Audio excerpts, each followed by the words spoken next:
ಇದು ನೆನ್ನೆದೇ continuation blog ಆಗಿರುತ್ತೆ. ಹಾಲನ್ನ ಕ್ಲೀನ್ ಮಾಡೋಣ ಅಂತ ಅಡುಗೆ ಮನೆ ಎಲ್ಲ ಕ್ಲೀನ್ ಆದಮೇಲೆ ನಾವು ಹಾಲಿಗೆ ಬಂದು ಕರ್ಟನ್ಸ್ ಎಲ್ಲ ಬಿಚ್ಚಿ ಅದನ್ನು ಒಗೆಯೋಕೆ ಹಾಕಿ ಹಾಸಿಗೆ ಬೆಡ್ಶೀಟ್ ಎಲ್ಲ ತೆಗೆದು ಒಗೆಯೋಕೆ ಹಾಕಿ ಬೇರೆ ಬೆಡ್ಶೀಟ್ನೆಲ್ಲ ಹಾಸಿ ಧೂಳೆಲ್ಲ ಇದ್ದಿದ್ದೆಲ್ಲ ಧೂಳನ್ನೆಲ್ಲ ಹೊಡೆದಾದ್ಮೇಲೆ ಕ್ಲೀನಾಗಿ ಮನೆಯೆಲ್ಲನೂ ಒರೆಸಿ ಕರ್ಟನ್ ಎಲ್ಲನೂ ಒಗೆದಾಕಿ ಮತ್ತು ಬೆಡ್ಶೀಟ್ನೆಲ್ಲ ಒಗೆದಾಕಿದ್ವಿ. ನೆಕ್ಸ್ಟು ಪೆನ್ ಸ್ಟ್ಯಾಂಡ್ನೆಲ್ಲ ಕ್ಲೀನ್ ಮಾಡಿ ಪೆನ್ನೆಲ್ಲ ಹಾಕಿ ನಮ್ಮ ಪಾಪು ಪೆನ್ ಕೇಳೋದ್ರಿಂದ ರೀಫಿಲೆಲ್ಲ ಬಿಚ್ಚಿರ್ತೀನಿ. ಸೊ ಎಲ್ಲನೂ ಮತ್ತೆ ಜೋಡಿಸಿ ಅವಳ ಕ್ರೀಮ್ಗಳು ಅವಳ ಟಾನಿಕ್ಕು ಎಲ್ಲನೂ ಒಂದು ಕಡೆ ಇಟ್ಟು ಎಲ್ಲನೂ ಪ್ರಿಪೇರ್ ಮಾಡಿದ್ವಿ. ಸಂಜೆ ನಮ್ಮ ಮಾವ ಅಣಬೆ ತಂದಿದ್ರು ಅಂತ ಅಣಬೆನ ಕ್ಲೀನ್ ಮಾಡಿ ಅಣಬೆ ಫ್ರೈ ಮಾಡಿ ಊಟಕ್ಕೆ ಪಾಪುಗೆ ಊಟ ಮಾಡಿಸಿದೆ. ಪಾಪು ಆಟ ಆಡ್ತಿದ್ಲು.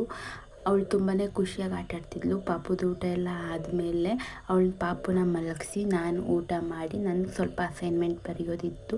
ಅಸೈನ್ಮೆಂಟ್ನ ಬರೆದು ಮಲ್ಕೊಂಡೆ. ಇದಾಗಿತ್ತು ನಾನು ಇವತ್ತಿನ ದಿನದ ಬ್ಲಾಗ್.